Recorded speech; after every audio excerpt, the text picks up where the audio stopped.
Hi. So I'm going to be talking about the treatment of other mental illness, so in different parts of society. My name's Armida. So what is mental illness? That's what I'm going to start with. Mental illness starts within whether it's like the environment someone's in, an event that has occurred in someone's life, or even someone's self-esteem. So different types of mental illnesses could be depression, anxiety, post-traumatic anxiety, um, like bulimia as well. So it just involves all of that kind of stuff. And then there are three types of mental illnesses. So they're psychotic, so the ones that are like the crazies and stuff. The mood illnesses and anxiety illnesses. So in the past, mental illness has been stigmatized for a long time. In like the medical field, they've been stigmatized. Like back then, they weren't given the proper medication that they have to be given. So they were just given to them just so they could feel better. Actually, they made them feel numbed. So in One Flew Over the Cuckoo's Nest by Ken Kesey, it's about a book. It's a book about the psychotic hospital. So they label the patients. One of them is the acutes, another ones are the chronics. So the acutes are the ones that they are said to be cured. So to like the doctors and the nurses, they are very well to get cured, not like too much into their like mental illnesses to them. And then the chronics are the ones that to them they can't get cured. So it could be like anything like something that they would have seen back then that they couldn't cure.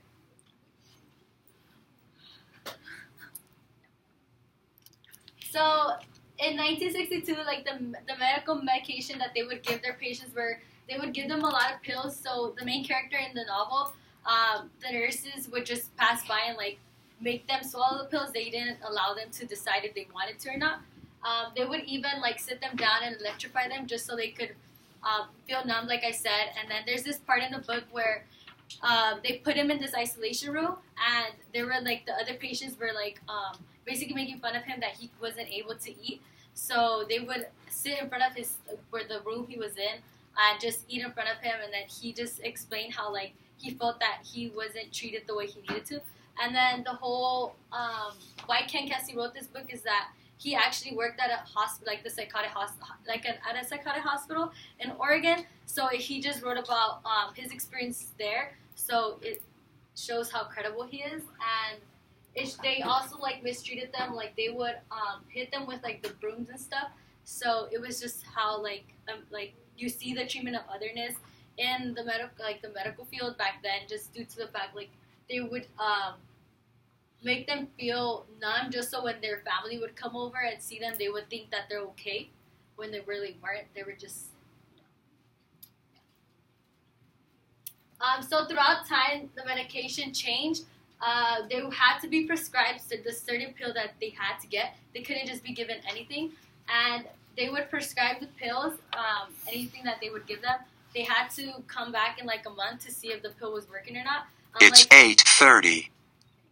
Unlike in the other, back then, they just gave them the pills without knowing the side effects that the patients had to it.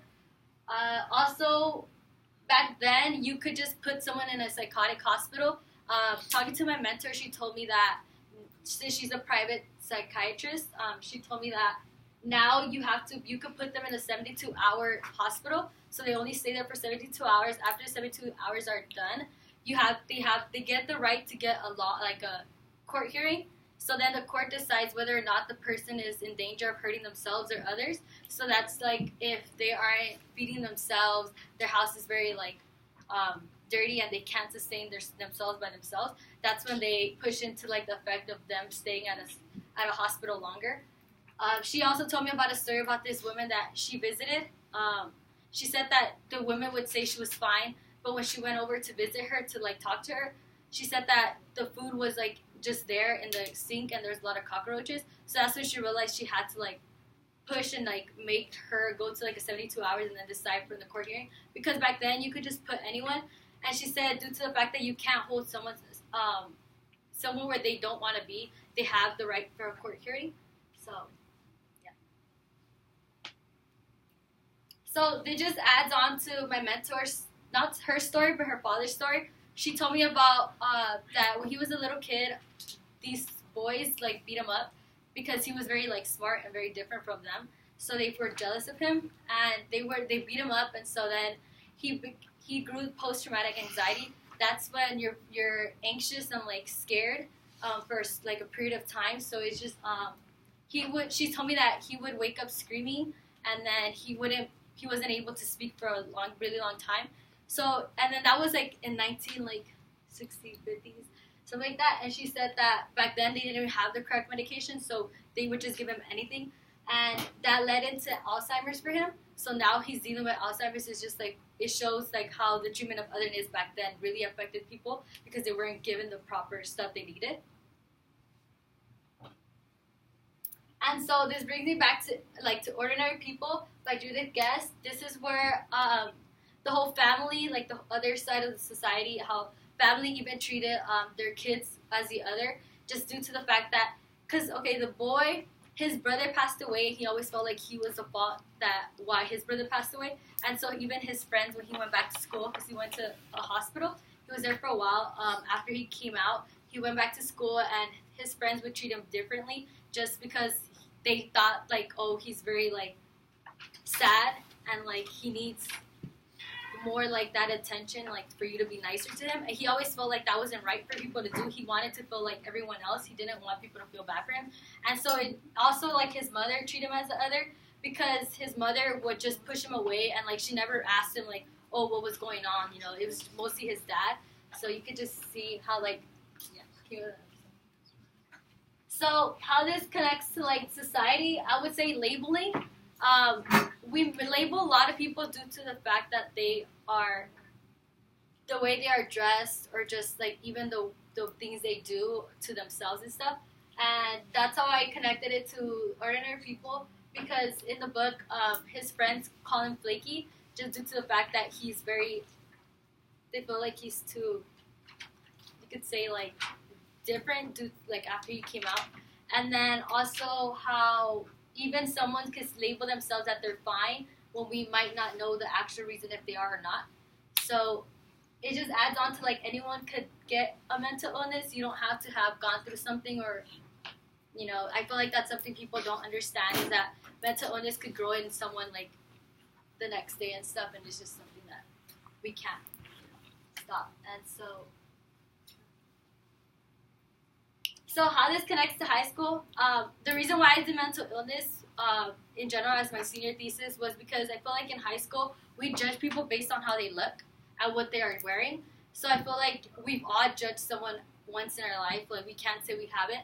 And I feel like that's something that should be stopped, because I feel like even if someone's wearing all black and, like, they look very different, doesn't mean that they might be depressed or something, because the person that's smiling could be the one going through the most.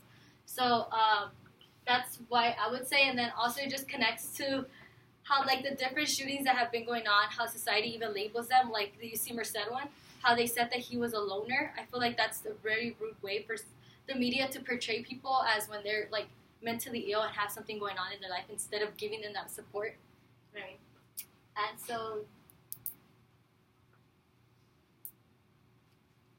I was speaking to my mentor and asked her what does she think we could do as, like, our society and, like, even in high school. And she came up with a really good idea that we should have, like, global education-wise about mental illness. So explain more to, like, the youth and tell them that not only, like, if you have gone through, like, a parent passing away or something else, doesn't mean you can't grow any type of mental illness. And she also said that we should be more nicer to people. Even if you don't talk to someone, you should still, like, congratulate them, be like, hey, you look nice today. You know, you never know, like, what little word can make someone feel better. That's what she was telling me. And then I asked her what she would have done, because she told me about this patient that she interacted that passed away due to the fact that she said that his father was very wealthy. So he was an alcoholic, and then he kind of just, like, stopped for a while, but then his father wouldn't let him go see her. So the father ended up saying, no, he could go some other day. We're going to go on our yacht and something like that. And she was like, that she felt like that wasn't right for him to do. So then that ended up leading the guy to, like, committing suicide, because he felt like he needed to drink and stuff. So she says that due to that, we should also educate our parents and like the family, just so they can know that you don't need to be a certain way to like gain like grow mental illness. So yeah, that concludes our presentation and my citation.